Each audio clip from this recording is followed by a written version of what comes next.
भगवान बिरसा मुंडा की 150वीं जयंती के अवसर पर नागपुर के मानकापुर स्थित विभागीय क्रीड़ा संकुल में राज्यपाल आचार्य देवव्रत ने राज्य स्तरीय आदिवासी सांस्कृतिक महोत्सव का उद्घाटन किया। इस अवसर पर केंद्रीय मंत्री नितिन गडकरी और मुख्यमंत्री देवेंद्र फडणवीस उपस्थित रहे।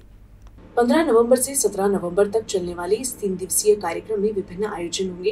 कार्यक्रम में अपने संबोधन के दौरान मुख्यमंत्री फडणवीस ने कहा कि भगवान बिरसा मुंडा ने अंग्रेजों के खिलाफ लड़ाई लड़ी और अपना पूरा जीवन आदिवासियों के जल, जंगल और जमीन के अधिकारों के लिए समर्पित कर दिया। हम उनकी 150वीं जयंती को आदिवासी कल्याण दिवस के रूप में मना रहे हैं।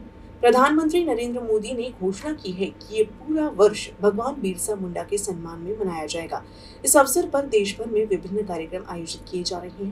देशाचे प्रधानमंत्री माननीय नरेंद्र मोदीजींनी सांगितलं, या देशामध्ये जनजाती कल्याण दिवस कुठला असला पाहिजे तर जनजातीचे हक्क ज्यांनी वाचवले, जनजातीची संस्कृती ज्यांनी वाचवली, त्या भगवान बिरसा मुंडा यांची जयंती हीच जनजाती विकास दिवस म्हणून या भारतामध्ये आपण सगळे साजरे करू आणि म्हणून तो दिवस आपण साजरा करतो आणि हे त्यांच्या जयंतीचं वर्ष देखील या ठिकाणी आपण साजरा करतो।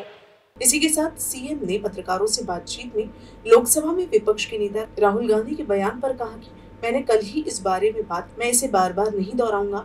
मैंने पहले ही कहा था कि जब तक वे आत्मचिंतन नहीं करेंगे वे अपने भ्रम और उलझन में ही फंसे रहेंगे। कि मैंने इसके ऊपर कल ही बोला है, मैं बार बार नहीं बोलूँगा।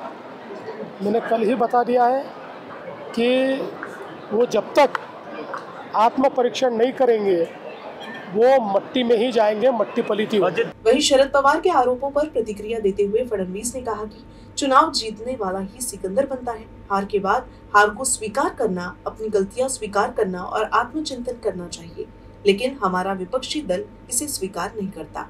जो जीता वही सिकंदर। हारल्यानंतर, पराभव झाल्यानंतर पराभव स्वीकारता आला पाहिजे, मोकळ्या मनानं आपल्या चुका कबूल केल्या पाहिजेत, आत्मपरीक्षण केलं पाहिजे। पण आत्मपरीक्षण करणं हे आमच्या विरोधी पक्षाला मान्य नाही। खऱ्या अर्थानं या ठिकाणी वेगवेगळ्या प्रकारच्या ज्या काही योजना आहेत या योजना करण्याची संधी सगळ्यांनाच होती। त्यांची सरकार होती तर मग त्यांनाही होती, त्यांनी केल्या नाहीत। आम्ही योजना केल्या त्या लोकांना आवडल्या आणि लोकांनी आम्हाला मतदान केलं, त्यावर लोकांना दोष देण्याचं कारण काय? साथ ही बिहार विधानसभा चुनाव में एनडीए की जीत पर मुख्यमंत्री देवेंद्र फडणवीस ने कहा कि हमारी जीत बिहार के लोगों का प्रधानमंत्री मोदी पर भरोसा और मुख्यमंत्री नीतीश कुमार के सुशासन के कारण है।